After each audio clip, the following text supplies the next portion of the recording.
Philip was selected out of a contention that was happening. You had Gentilian believers, Hebrew believers, there was a contention happening, and the accusations of neglect for widows and stuff like that.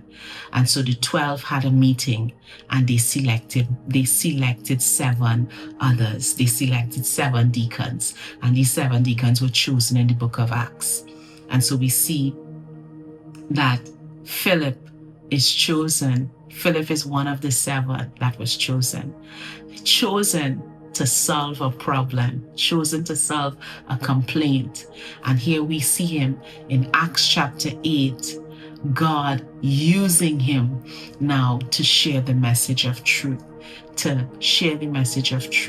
with this Ethiopian eunuch. We need to remember God is the one calling, God is the one choosing. Imagine that.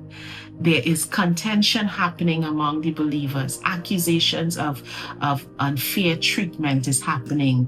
Widows are being neglected. The apostles meet and they select 7 deacons, Philip being one of them, being chosen to help address a problem.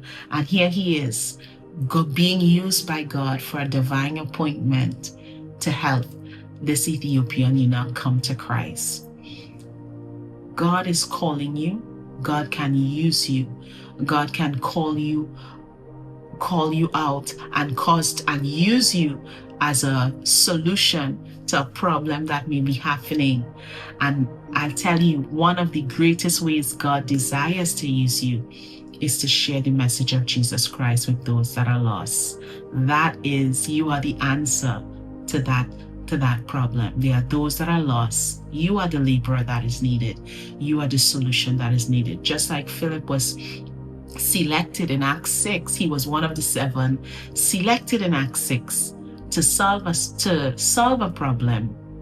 We see him here in Acts 8 being used by God to solve an even greater problem, causing someone to come to know God, someone who doesn't fully know God, hasn't surrendered to Jesus Christ, to come to know him and to surrender to him.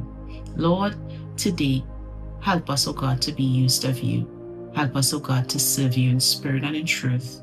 Let your will, your plan, and your purpose for our lives be accomplished.